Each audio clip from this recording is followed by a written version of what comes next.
That's what that was. A load of bloody crap.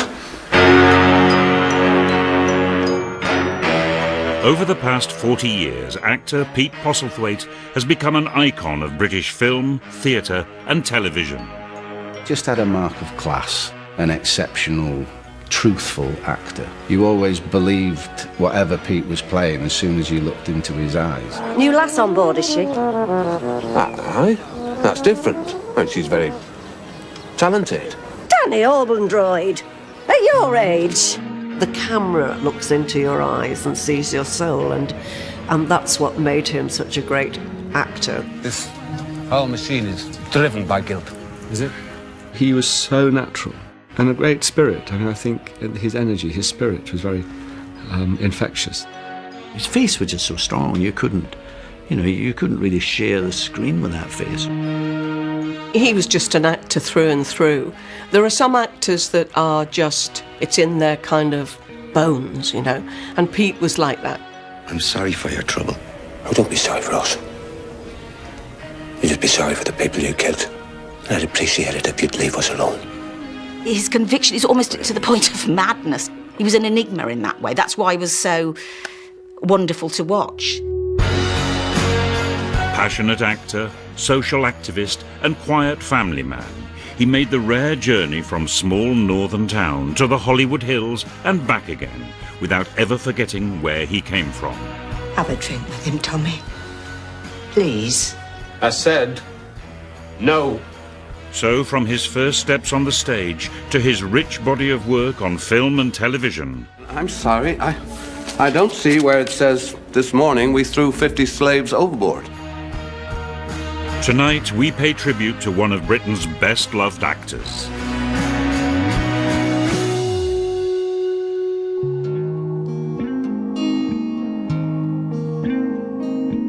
From the back streets of Warrington, Pete Postlethwaite's career would be the stuff of dreams for any aspiring British actor. Starring roles in hit films such as Brastoff, The Usual Suspects, In the Name of the Father, and Romeo and Juliet, would garner him Oscar nominations and calls from some of the world's best directors. Some actors, they can be brilliant, but you still have to chop and cut around with it because it's brilliant in flashes of lightning. And Pete was impeccable throughout.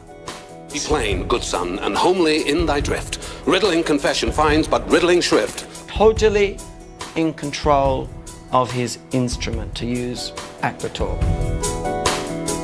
But those dirty streets of Mexico would be a world away from Pete's first big screen role in the hit British comedy A Private Function, where in ration-book Britain, Pete played the rogue butcher called upon to deal with a black market porker. Rats, you've not been given the rats. No. Scraps. I'm not having this joker in my fridge a minute longer than I have to. I'll fetch me tackle up and kill it in a day or two. I think it's important to remember that Pete Postlethwaite had his breakthrough in A Private Function. He was appearing in a kind of gallery of respected British character actors. I want sand. We've got to get it upstairs. Well, I'm dressed up. I have a hernia. Oh, my brother-in-law has a hernia. His hook on the nation's heart began in an Alan Bennett movie. We're only human, Mr. Wermont. My experience has been, Mrs. Forbes, that when people say they're only human, it is because they have been making beasts of themselves. Every so often there are dodgy figures appear, including a dodgy butcher who is always available to pass a couple of slices of steak aside, particularly if the housewife buying it is young and attractive. And that dodgy butcher was Pete Postlethwaite. I want this out of the house. Keep it somewhere else. Why? He trusts me. Right, have your ration boots ready, please.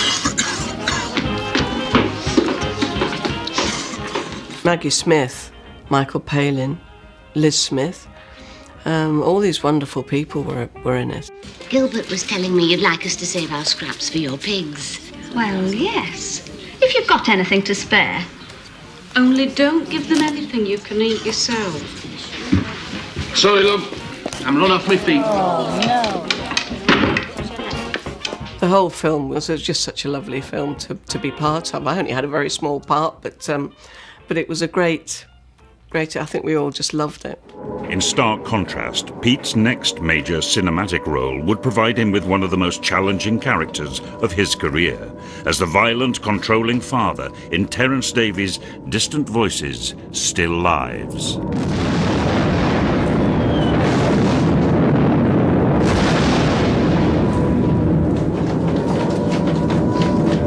Where the bleeding hell have you been?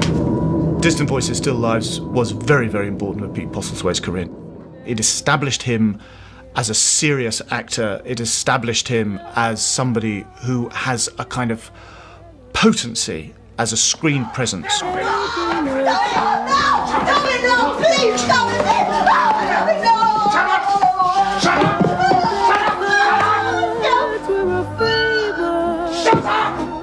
It gave every casting director, every director, put them on notice that here was an actor who did not look like a kind of what the Americans would call a cookie cutter actor. He looked like the real thing.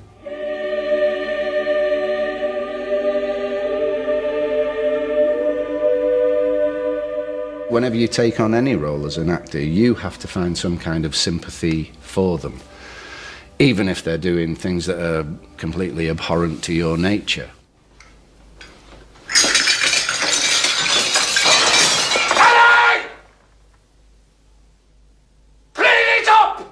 Pete managing to pull that off as successfully as he did made the film last a lot longer in your memory than you could have imagined. And again, that's testament to his craft and his skill and his art. And yeah, he really made that movie as affecting as it was. Why can't I come in, Dad? There's no place for you here. Freak off. He said when he did Distant Voices, Still Lives, he finished the job really, really upset with himself because he thought he'd been wildly over the top. And it took him a long, long time to calm down and eventually see the film and realise that he hadn't gone ridiculously over the top. And that's the kind of acting I love, that takes it so near to the edge that even the actor doesn't know if he slipped over the edge. His standout performance in this award-winning film put him firmly in the eye line of filmmakers in both the UK and America.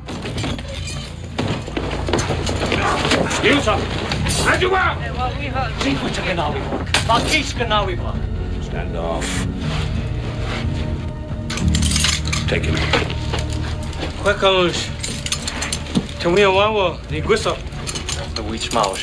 a stunning, total authenticity. He's a man with very high artistic self-esteem, and so you know, he elected to rise to the occasion of bringing himself totally to what he was doing. And so if he's playing the dying father in Inception, or in The Name of the Father, the work is stunning.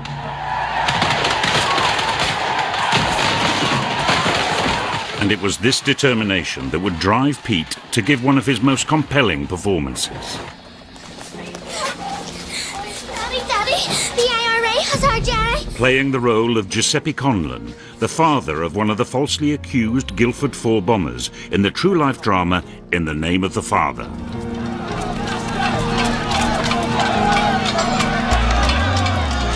Hard to analyse the quality of any great actor, but it was just this immediacy, a thing of being present and generous.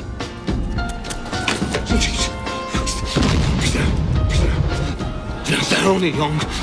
Give him a chance. Certainly, I remember his character in The Name of the Father. He was a very compassionate man, wasn't he? He had a real integrity. Go on, Luke. Go on, Luke, son. That's the best advice I can give you. One of the things I remember him telling me was In the Name of the Father, when he was going up for that part. I'll give you a call. Right. He said, I wanted that part. So he actually went to a charity shop and he bought a suit that he thought was right. He got an old shirt. He made himself into that man, that father. I'd always admired him, the sort of truth and honesty that Pete always brought to everything. He was very comfortable in his own skin. There you go. He's done nothing. He's not political. He told me that the auditions were in a hotel, and Pete rang up to the room, not to say, "It's Pete Postlethwaite here, I'm ready." He just picked up the phone and went, "It's Giuseppe Conlon." Because he knew Dan Day-Lewis is famously known as a method actor, so Pete thought to do that himself, and I think he surprised the heck out of them and was given the role.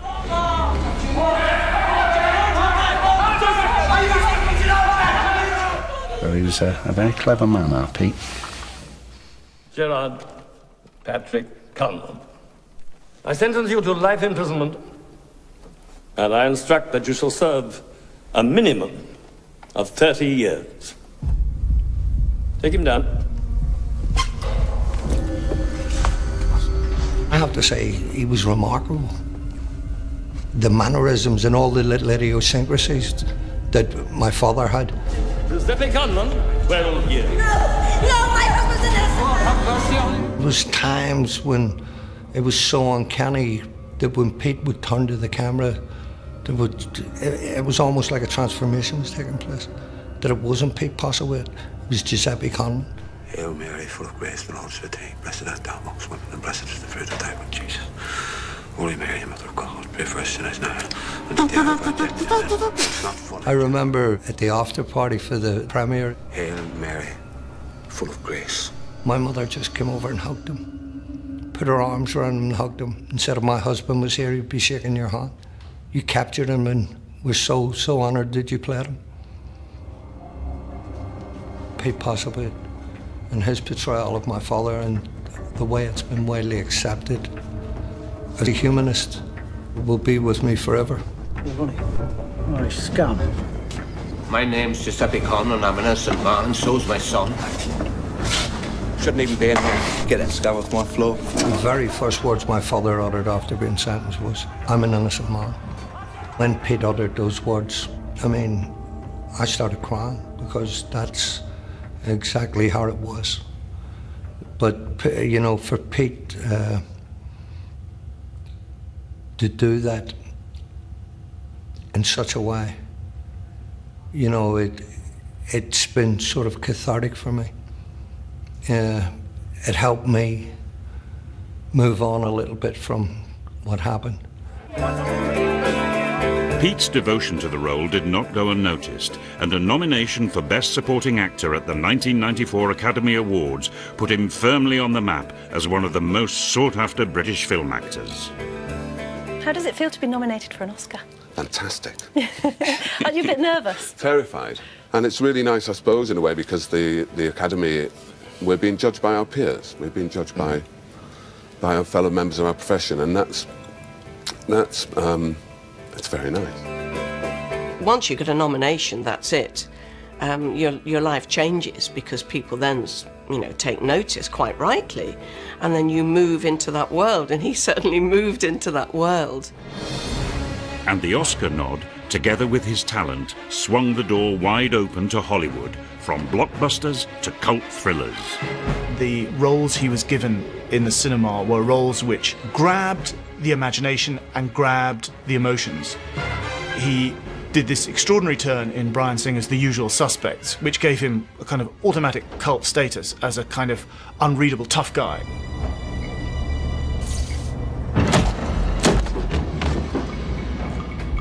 He was so out there. He was different. I mean, they say there are lots of tough, ugly, kind of cauliflower-eared guys in that movie, but nobody looked like him. He looked completely different. That you did not know you stole from him is the only reason you are still alive. He feels you owe him. You will repay your debt. All right, how do we know you work for Soze? I don't think that is very relevant, Mr. Hockney. Knew him to be an exceptional actor, and he had a really interesting appearance. You give me one good reason why I shouldn't kill you right now. A gift from Mr. Soze. His attention to detail. Good day, gentlemen. His thoroughness of knowing the material, and then his choices.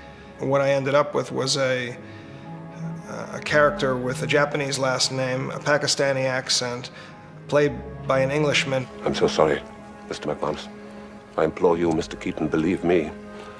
Mr. Soze is very real and very determined. We'll see.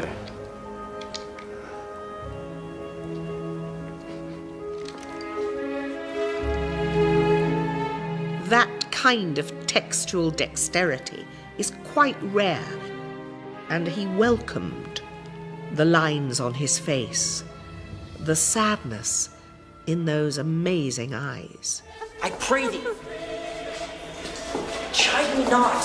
Her I love now doth grace for grace and love for love allow. The other did not so. Yes, she well knew. Thy love did read by rote, but could not spell. At the time of Romeo and Juliet, Marlon Brando was somewhat down the road in playing the role of Father Lawrence. And you can imagine how I felt. I was a young director and getting these letters from Marlon Brando going, This alliance may so happy prove to turn your household's rancor to pure love. Let us hence, I stand on sudden haste. He had the family tragedy. And suddenly he was gone. We were about to shoot. And I found out that Pete had suddenly become available. And really what was remarkable was after going through a great deal of workshopping, literally Pete had to turn up in Mexico after being cast maybe a week earlier, and bang, we were into Romeo and Juliet. And I could not have been luckier. I learned a lot from him because he knew how to talk, how to make the words work for him. Leonardo, who was a dear soul, really a sweet boy, he looked up to Pete too, and they often had sessions together when Leo would ask Pete to help him with a particular bit, and Pete was glad to and totally open and eager to help. He's a very generous colleague. These violent delights have violent ends, and in their triumph die like fire and powder, which as they kiss consume. The sweetest honey is loathsome in his own deliciousness. And Leonardo responded to him so very, very well. There was a real, between different actors, sometimes there's a degree of where they have to, well, you might say they're playing squash rather than tennis between the two players.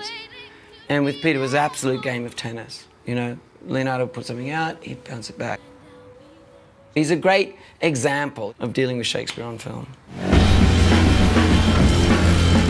With his Hollywood star in ascendancy, the next step was Spielberg.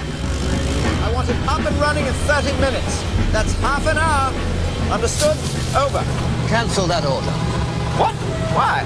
This is a game trail, Mr. Ludlow. Carnivores hunt on game trails. Do you want to set up base camp or a buffet? Casting him twice in 1 year, Hollywood's biggest director would declare Pete Postlethwaite to be the best actor in the world. Where do you think you're going? To collect my fee, Mr. Ludlow, to collect my fee. Anybody who gets acknowledged by their peers in any way, that's a positive uplift. But I will say, Stephen is a very generous and supportive person. They were first detained by officers of a survey brig off the coast of Long Island. I can only assume that the charge is murder. I can understand because he obviously, and I have no doubt about this, had a thrilling creative experience with Pete. It hardly seems a lucrative business to me, this slave trading, going to all that trouble rounding everybody up only to throw them overboard. No, it's very lucrative. So Spielberg loved him, Hollywood loved him. But where did this craggy-faced star of the silver screen come from? Born in Warrington in 1946, Pete trained as a teacher before making the leap into acting in his early 20s. His stage career began in 1974 at the Liverpool Everyman Theatre. The Everyman in the 70s was a theatre that was doing plays written by local playwrights like Willie Russell, Alan Bleasdale. They were writing plays about the people of that area, for the people, and it was very exciting. There was an ethos about the Everyman. It believed that theatre made a difference. Gotta get down to it. Soldiers are coming. The Everyman Theatre was my first job, and I feel really privileged to have started my career there. It was just all so new and innovative. We felt we were at the cutting edge of theatre, and I think we were.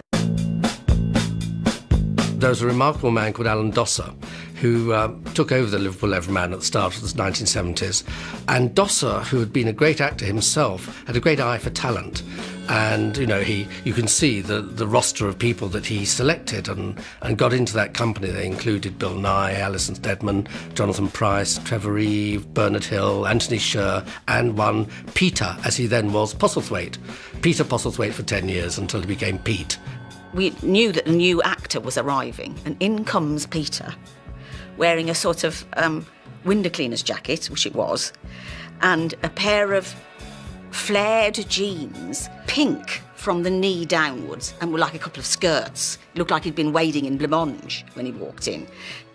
With this huge charisma and presence, everybody went quiet, and we were just all terribly aware of him, and it was love at first sight, I have to say. He was, a first among equals, really. He stood out, not like a sore thumb, but like a great, craggy, monolithic, working class, angry, passionate actor, even in that company. In 1963, there were 2,500 people working here. Now there are 800 of us. But we've had enough. We're giving you formal notice now, in our own little way. Oh, we've got no papers, no formal papers like...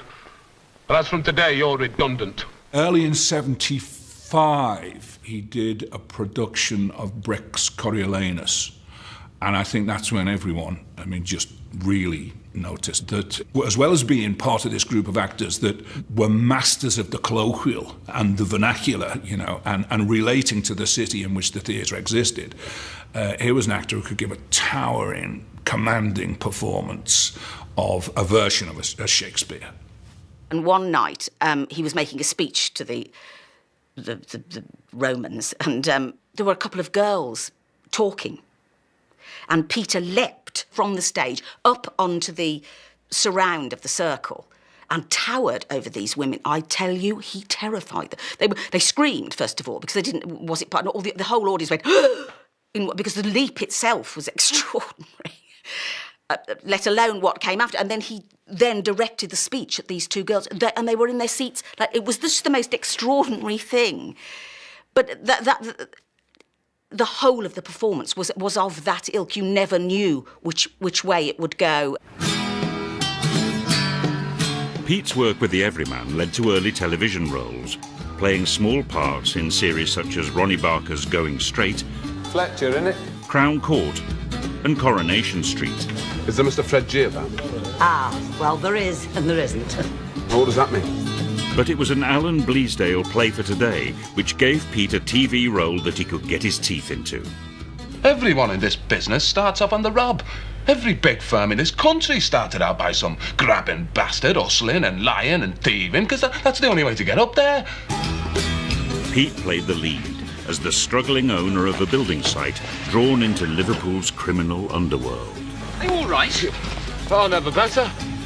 It was spellbinding in Muscle Market, in Alan's phenomenal Liverpool gangster piece, And again, that thing of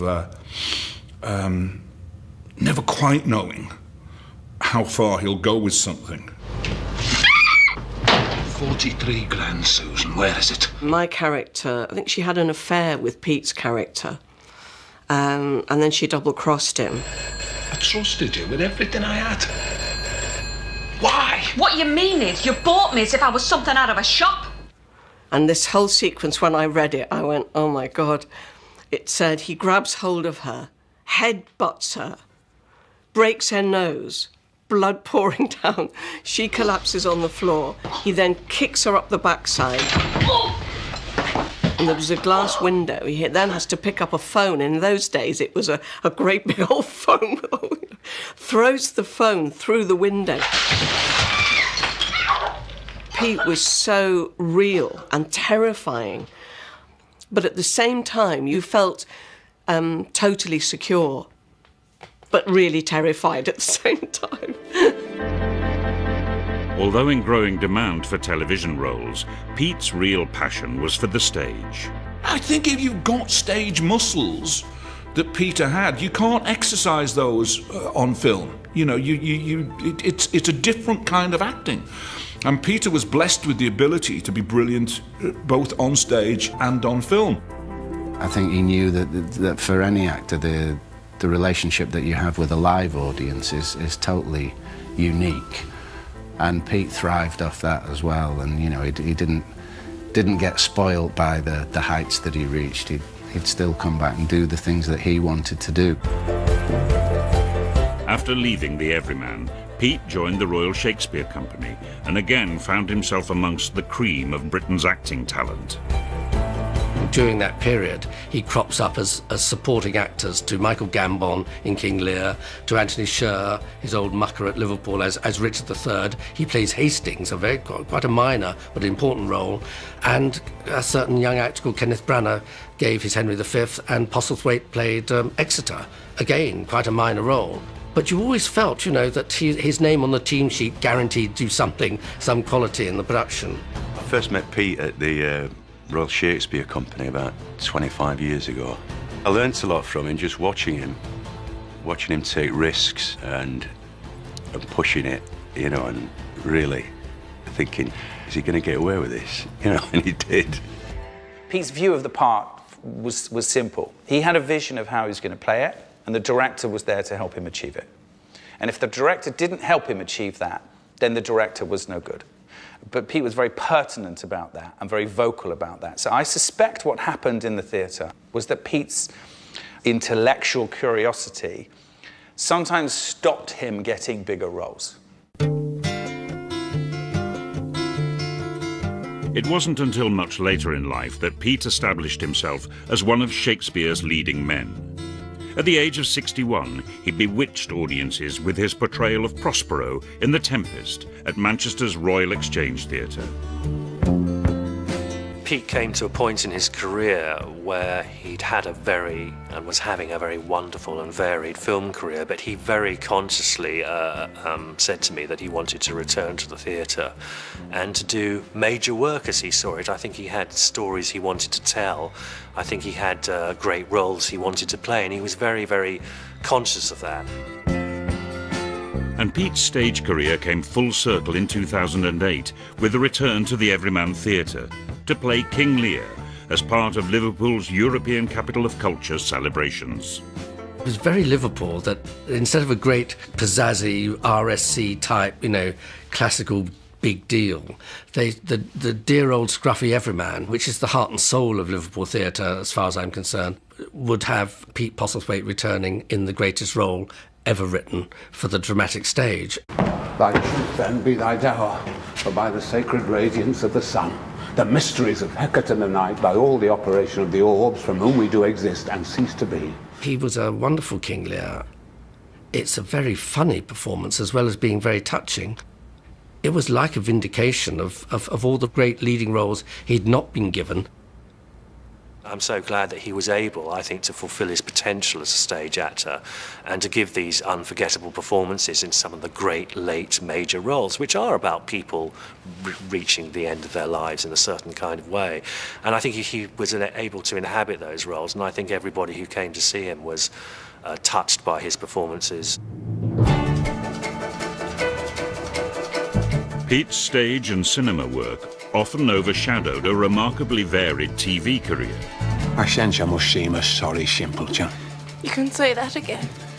I can't. Nominated for a BAFTA for his role in Martin Chuzzlewit. I wouldn't bother going up there if I were you. I beg your pardon? Well, the door's locked and the key is in the keyhole. And gaining an army of fans for his portrayal of Obadiah Hakeswill opposite Sean Bean in the ITV series Sharp. Probably the greatest villains that there has ever been in Sharp. Who said that? I heard that. Mad? Oh no, I ain't mad. Not so as I don't know. When I was acting with him, you almost forget your words sometimes because he's got that much intensity that you really do get caught. It's quite mesmerising. Oh my word, what a surprise. Sharpie. But if there is one role that placed Pete Postlethwaite firmly in the hearts and minds of the British public, it was as Danny in the hit movie Brassed Off.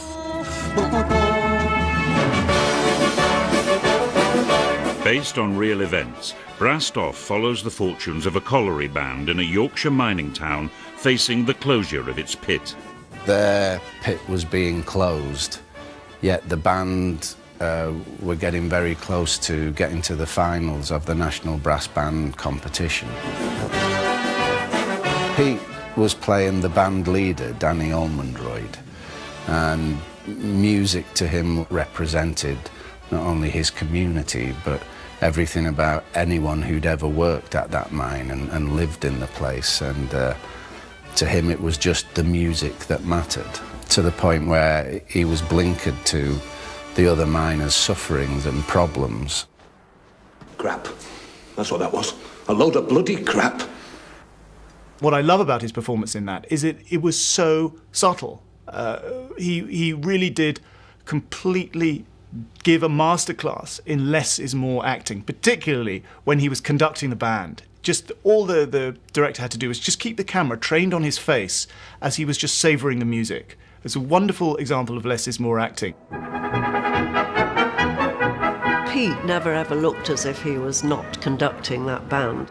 He lived and breathed it, every bit of it.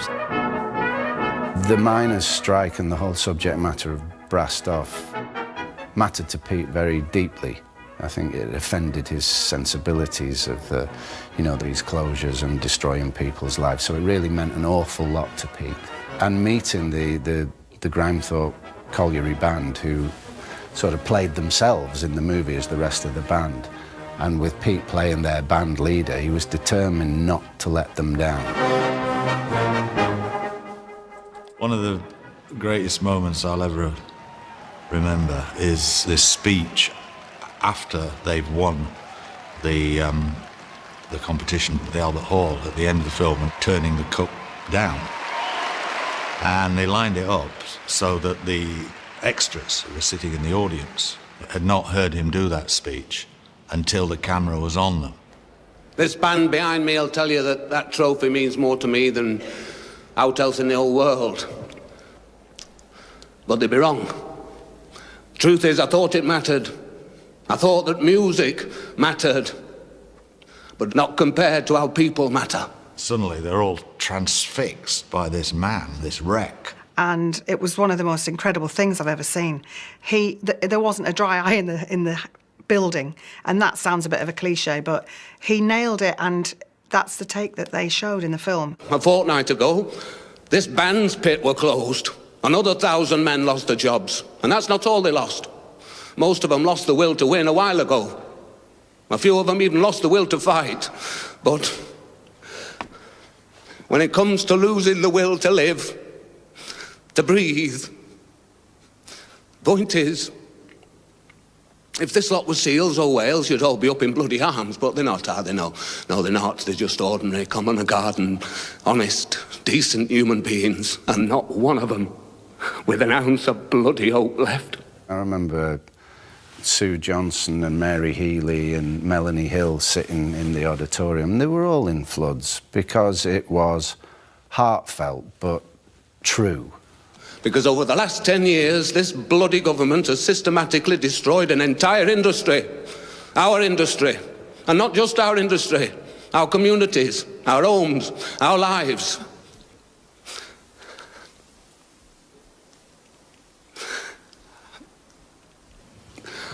Now I'm going to take my boys out onto the town. Thank you. Ignited by the issues of Brassed Off, Pete was invited to nail his colours to the mast when he appeared in a party political broadcast for the Labour Party. Did you vote then, Tom? How does he know your name? I meant to, but we've been in casualty all evening. Pete was passionate about politics. Always had been, and he came from that working class background that rooted his politics, obviously, in Labour. Inspired by Brassed Off, the newly elected Deputy Prime Minister even got on board. Doesn't have to be this way, though, does it? Eh? I mean, the future could be so much brighter. things can be better. We'd only been in office about a month or so, and I was getting more and more angry at all the story about the collapsing Grimethorpe, and I thought, why doesn't somebody do something about it? And I began to realise I was a minister of 1 month, and I'm the guy that's supposed to do something about it. Politically, he was passionate, and I believe in that because that's how you change things, and Pete wanted to change things. But Pete's next chosen campaign would involve a bigger stage for an even bigger issue. In 2009, he helped a low-budget drama documentary on the environment become an international hit after stepping into the starring role. Set in 2055 on our devastated planet, the Age of Stupid sees Pete as the last man on Earth, looking back and asking why nothing was done about climate change.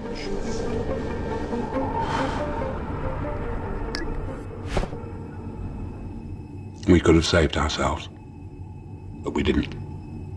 We'd worked on this documentary for like 3 years or something, and it kind of wasn't working, and eventually we decided what we needed to do was add this drama element set in the future, and for that we needed an older actor. And I immediately said, it's got to be Pete Postlethwaite, he's my favourite, you know, the best actor ever. And everybody else said, don't be ridiculous.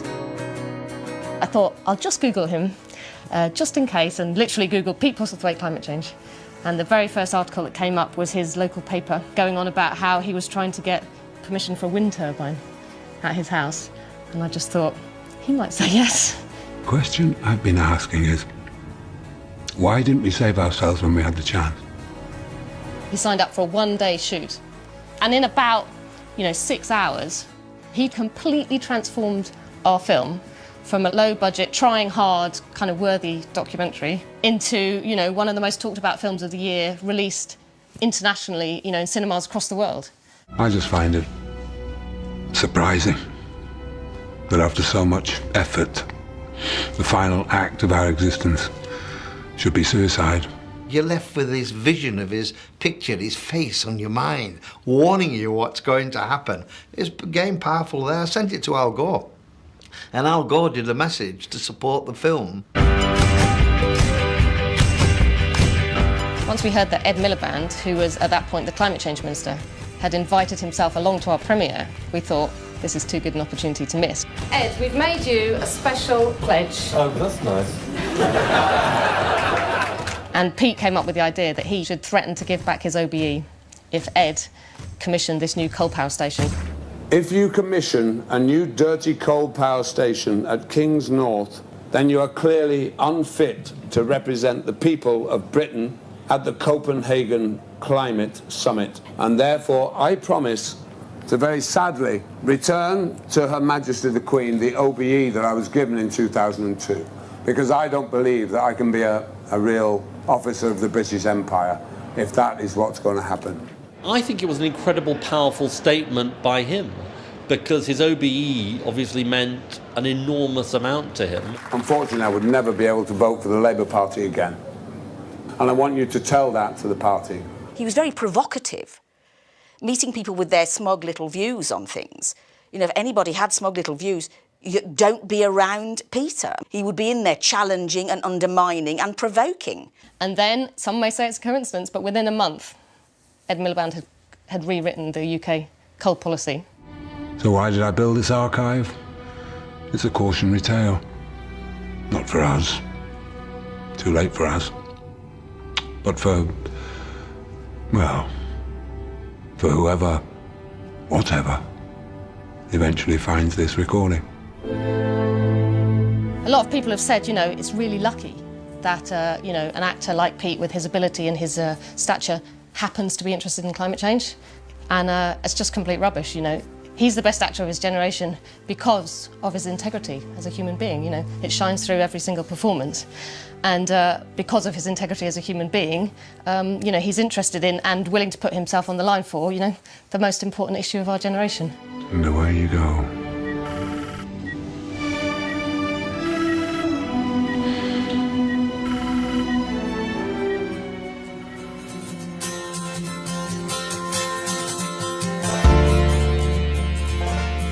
And acting is what he always continued to do. You know, they either geld a horse with a knife or with the chemicals. And your daddy said no to me. I did him the chemical way. Racking up yet more hit movies and classy TV dramas. He's just so rare. How do you mean? An innocent man. And as ever, inspiring and impressing all he worked with. Pete has the kind of career that I would like to have. If you can maintain the standard that he maintained, if you can maintain the quality that he maintained, that's good enough for me. I'd like to aim for that. Hey, what if it won't cooperate? What if we get lost? I'd watched Pete in so many things over the years. This was her idea. Very inspirational, kind of very idiosyncratic. You know, he wanted to push himself. He really wanted to push himself. Another day, nothing. That's why he resonates and will continue to resonate. You know, utterly original example of a kind of actor that I wanted to, you know, emulate. Even with his health failing, Pete remained passionate about his career, taking on just one last role in the soon-to-be-released movie, Killing Bono. I spoke to him and I said, look, they're not going to insure you to do this whole picture in the part that you are originally supposed to play. So I'm going to write you a different role in the movie, whereby you can play a character that we can film around your physical needs and abilities. We're checking on him regularly because he's going through chemo at this point. I said, Pete, you're going to be all right. You don't need to do this. He said, Nick, I need to do this. I want postcards from every gig with all the lurid details. And it was an extraordinary event. And he did a great performance and he created a very funny, ridiculous part. A word to the wise from an old man before you go. Remember only this. The measure of a man is what's left when fame falls away. Oh, and another thing.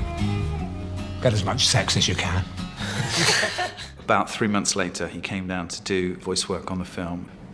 And it was very apparent when I saw him at that moment that there was no way that this guy was going to go on screen or on stage again. For over 40 years, Pete Postlethwaite brought passion, commitment, and a great sense of camaraderie to all he worked with, leaving behind an iconic and inspirational body of work that will be remembered by friends, family, and fans for generations to come.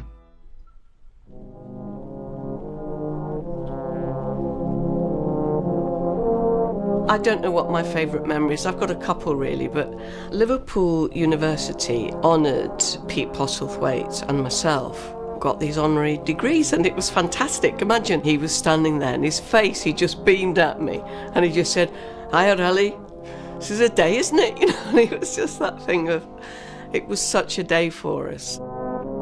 Pete Postlethwaite is the only man I've ever been in a jacuzzi with. Out in the open air in Colorado, surrounded by snow-capped mountains, having just met Robert Redford. I know how I remember him as part of one of the more extraordinary creative journeys of my life. He was generous, funny, kind. He's just one of those salt of the earth, great men, and you know, irreplaceable. He brought his kind of charisma as a leader. It's something I think we all would have liked to have done as well, but not many can do. You don't get that kind of rage and that gentleness in one person. Very rare. And he'd be remembered as a truly great actor who died ridiculously too young. Hard to analyse the quality of any great actor, but it was just this immediacy, a thing of immediacy, a thing of being present and generous.